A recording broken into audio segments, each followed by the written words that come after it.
আসসালামু আলাইকুম। সুখ দুঃখের সংসারের আরও একটা নতুন ভিডিওতে আপনাদেরকে স্বাগতম। দেশ এবং দেশের বাইরের যে যেখান থেকে আমার ভিডিওটি দেখছেন, আশা করি আল্লাহর রহমতে আপনারা সবাই ভালো আছেন। আমরাও আলহামদুলিল্লাহ ভালো আছি।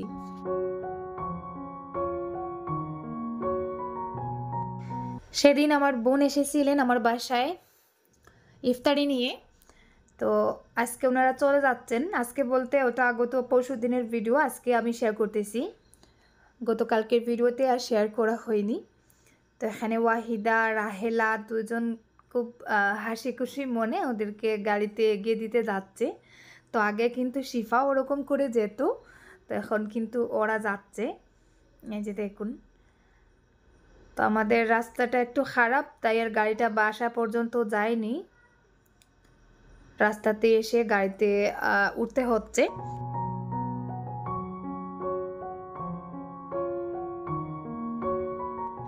তো যাই হোক, ওরা চলে গেল। আর এই যে ওরাও ওদেরকে গাড়িতে উঠিয়ে দিয়ে বাসা অবধি চলে এসেছে।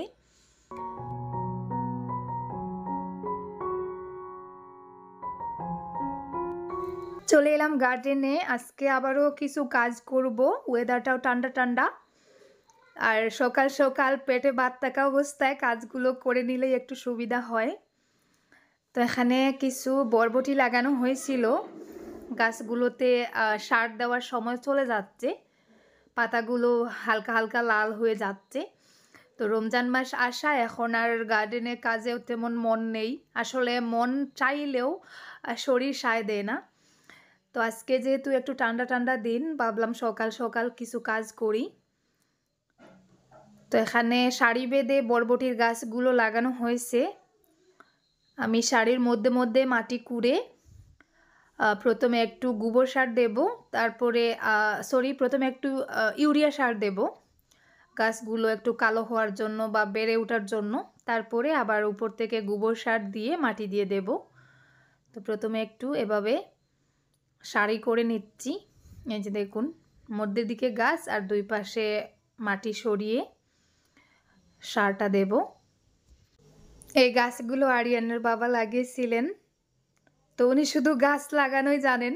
গাছগুলো লাগিয়ে তারপরে আমার কাঁধে সব বোঝা দিয়ে উনি আর নিশ্চিন্ত হয়ে বসে পড়েন। আর আমি দেখতে দেখতে মানে চোখের সামনে গাছগুলো নষ্ট হচ্ছে, এটা আর আসলে আমার মন মানতে চায় না। তো সেই জন্য আর কি পরে আমি এসে লাগি কাজে। তো এই যে দেখুন, আমি নিচের দিকে একটু গোবর সার দিয়েছি, উপর থেকে আবার একটু হালকা করে ইউরিয়া সার দিচ্ছি, যাতে গাছের গোড়ায় বা শেকড়ে পাতায় কোনো অংশে সারটা না লাগে। আর তারপরে আবার উপর থেকে মাটি দিয়ে সারটা ডেকে দিচ্ছি। তো আজকে আর পানি দেব না, আজকে যদি পানি দেই তাহলে পানির সাথে সারটা মিশে গাছের শেকড়ে লেগে পচে যাবে।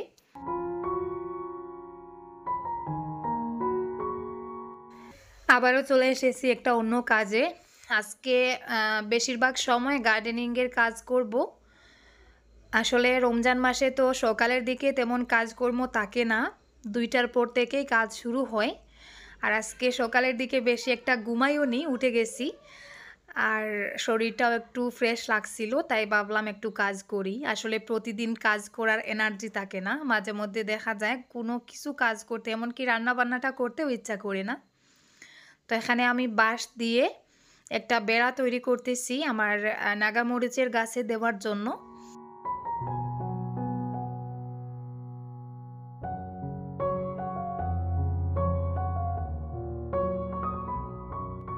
সামনের বারান্দায় যে নাগামরিচের গাছটা লাগিয়েছিলাম, তো লাগানোর আগে প্ল্যান ছিল সামনের বারান্দার সামনে যে জায়গাটা আছে পুরো জায়গাটা বেড়া দিয়ে দেব, তারপরে ওখানে আমি বাগান করব, সেটা সবজি হোক বা ফুলের বাগান।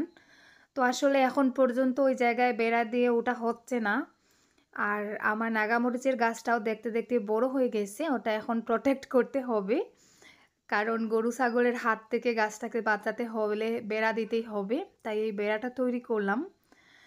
তো এখন আমি গাছটাতে সুন্দর করে বেড়া দিয়ে দেব। বেড়া যেহেতু দিয়ে দেব, তাই ভাবলাম গাছটাতে একটু যত্ন নেই। দুই পাশের মাটিগুলো একটু কুড়ে কুড়ে উপরে দিয়ে দিচ্ছি। আর বেড়াটা এখন বসিয়ে দেব। আসলে কিভাবে বসাবো বুঝতে পারতেছি না, বেড়াটা একটু ছোটো করে তৈরি করে নিয়েছি।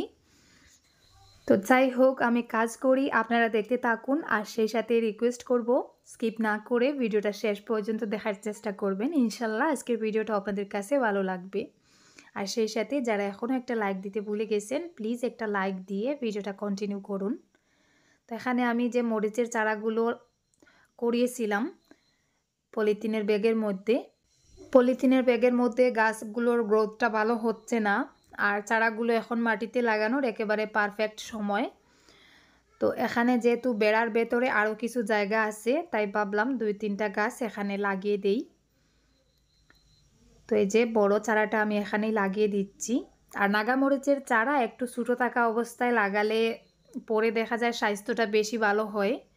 তো এই যে দেখুন, ওই গাছের পাশেই এই চারাটা লাগালাম। আর এখানে ছোটো আরেকটা চারা আছে, ওটাও অন্য পাশে লাগিয়ে দিচ্ছি। মোট কথায় বেড়ার ভেতরে 3টা চারা লাগাচ্ছি। যেহেতু এত কষ্ট করে বেড়াটা দিয়েছি, তাই ভাবলাম 3টা চারাই লাগিয়ে দেই।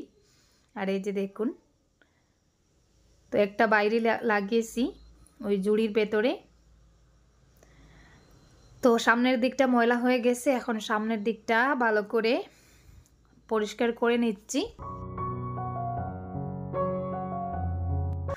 তো আরিয়ানের বাবাও আজকে কাজ করতেছেন। আর এদিকে আমি জুবাইরকে নিয়ে এসেছি কলা পাতা কাটার জন্য।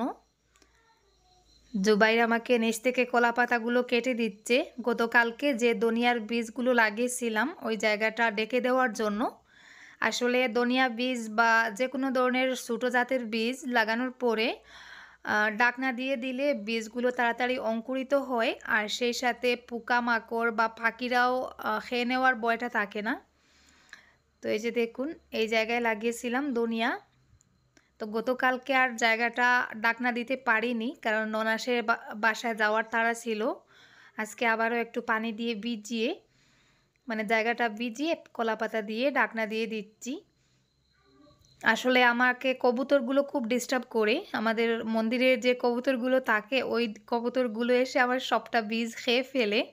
ওই কারণে ওদের বয়ে বেশি করে আর কি ডাকনাটা দিচ্ছি।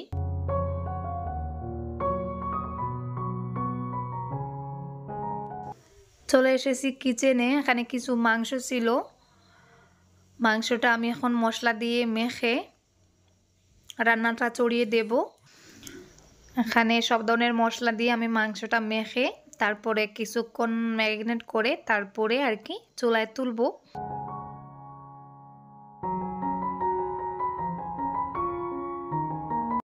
মশলা দিয়ে মাংসটা মেখে তারপরে দিয়ে দিচ্ছি সামান্য তেজপাতা, গোলমরিচ, এলাচ আর লং।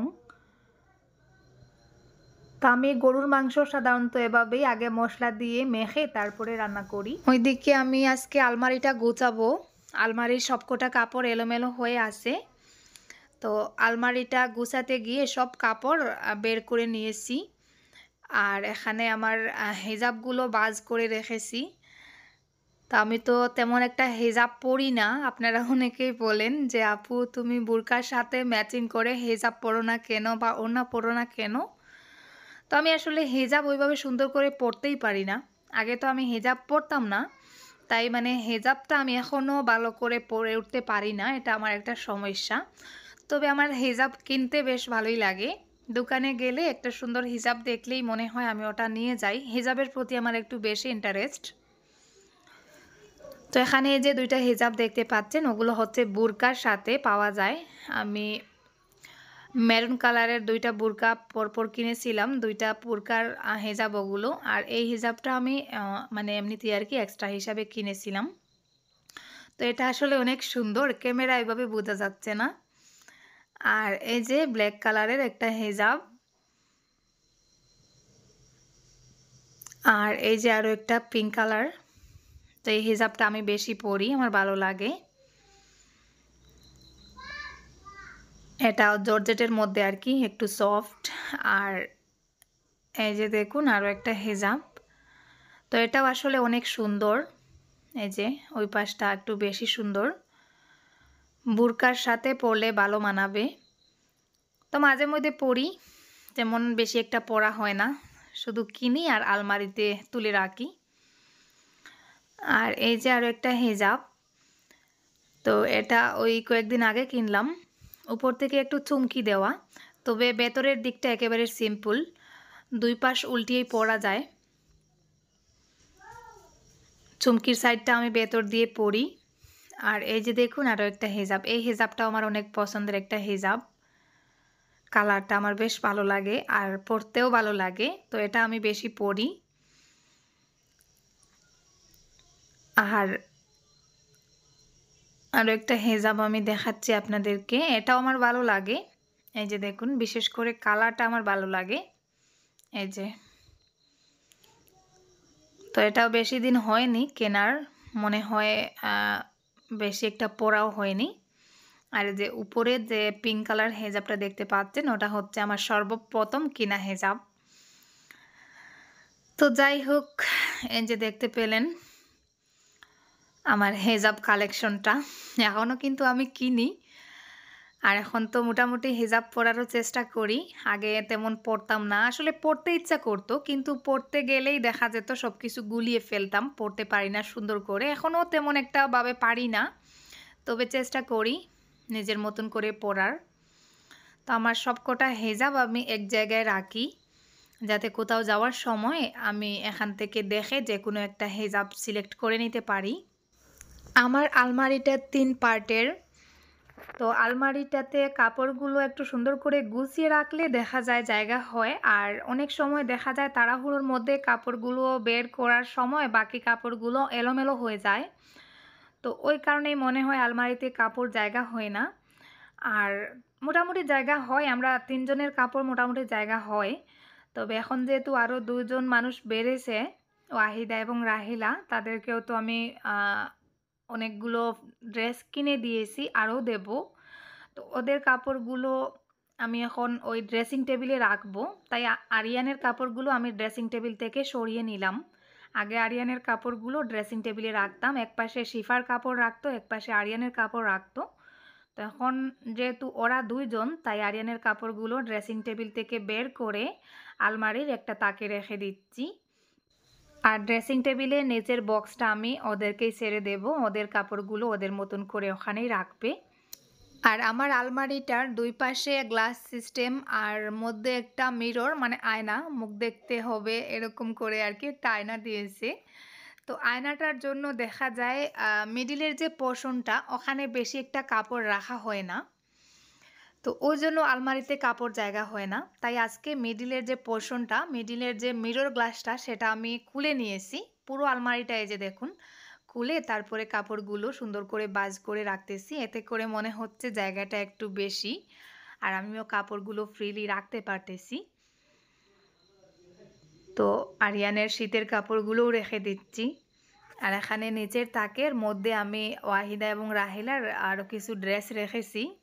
ওদের ড্রেসগুলো ওই ড্রেসিং টেবিলের বক্সে জায়গা হচ্ছে না, তাই এখানে আর কি কিছুটা রাখলাম।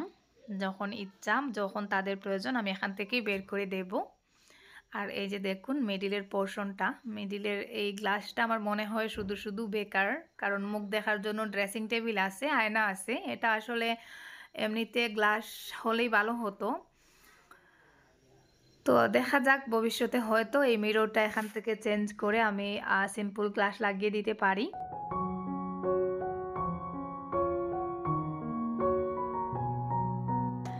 বিকালের দিকে চলে এসেছি ইফতারের আয়োজনে।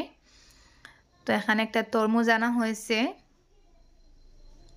এই যে দেখুন তরমুজের ভেতরটা কিন্তু বেশি ভালো না। তো আরিয়ানের বাবা আসলে তরমুজ কিনতে গেলেই ওইরকম ভেতরের দিকটা হোয়াইট কালারের তরমুজ নিয়ে আসেন, কোনটা কাঁচা কোনটা পাকা বুঝতে পারেন না। তো আমি কিনলে কিন্তু ওরকম হয় না, আমি যখনই যে তরমুজটা কিনি ভেতরের দিকটা কিন্তু খুবই লাল হয়। গতকালকে আমার ননাসের বাসায় যে তরমুজগুলো কিনে নিয়েছিলাম, সেগুলো কিন্তু আমি সিলেক্ট করেছিলাম। 2টা তরমুজের ভেতর কিন্তু খুবই লাল ছিল, একেবারে গাছ পাকা ছিল। আর আজকের তরমুজটা ভেতরের দিকটা একটু সাদা সাদা।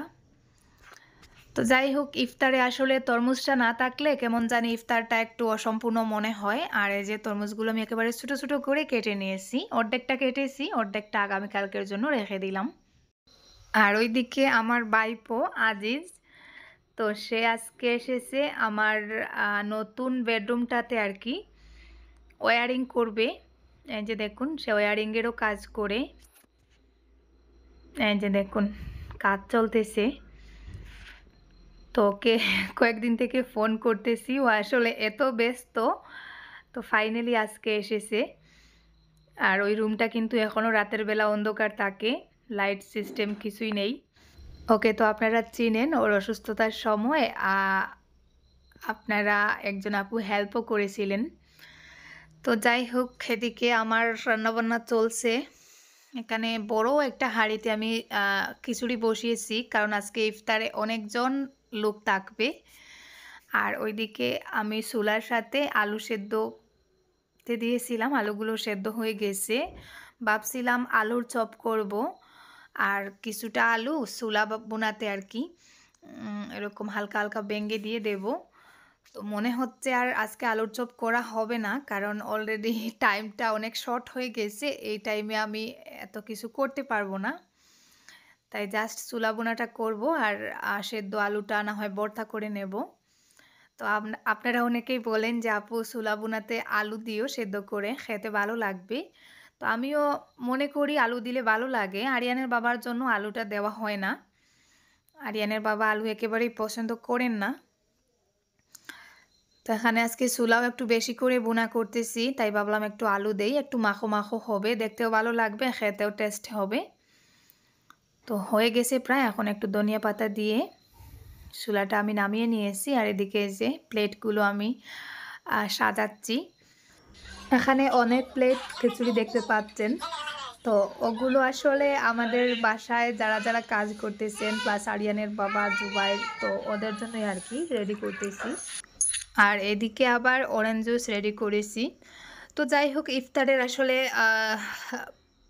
আধ ঘন্টা আগ থেকে আমি ইফতার রেডি করার জন্য লেগে পড়ি, যেহেতু কয়েকজনের জন্য ইফতার, আর নিজের হাতে টুকটাক যা রেডি করি আয়োজন করি সেটাই সার্ভ করতে হয়। তো যাই হোক, ফাইনালি শেষ আজকের ইফতারিতে জিলাপি, তরমুজ, শরবত আর খিচুড়ি চুলা বোনা। তো খিচুড়িটা আমাদের ঘরে খাওয়া হয়, মানে ইফতারতে একটু বাড়ি খাওয়া হয়, ওই জন্য ইফতারের পরে আর কোনো ভাত খাওয়া হয় না, আর ভাত খাওয়া হয় জাস্ট সেহরিতে। তো এখন রমজান মাসে জাস্ট ওই এক বেলা ভাত খাওয়া হয়, আর ইফতারে যেহেতু খিচুড়ি আর চুলা বোনা খাওয়া হয়ে যায়, পেট এমনিতেই ভরে যায়, তাই আর ইফতারের পরে একটু সময় রেস্ট নিয়ে নামাজ পড়ে তারপরে সাহরি রান্নাবান্না করে ঘুমিয়ে পড়ি। তো এই যে দেখুন, আজকে অনেকজন একসাথে ইফতারে বসেছি, আর শাকিরও এসেছে আমাদের বাসায়। তো সবাই মিলে ইফতার চলতেছে, আর সবার শেষে এই যে দেখুন আমার ছাগল। তো ছাগল এসেছে, এখন ওকেও একটু ইফতারি দিয়ে দিচ্ছি। ও কিন্তু এগুলো খাওয়ার জন্য পাগল হয়ে বসে থাকে। আর এই যে দেখুন, সেও খুব মজা করে খাচ্ছে, মানে সে বাইরের খাবার থেকে ঘরের খাবার বেশি পছন্দ করে। তো যাই হোক, আজকের মতো এই পর্যন্ত। সবাই ভালো থাকুন, সুস্থ থাকুন, আল্লাহ হাফিজ, আসসালামু আলাইকুম।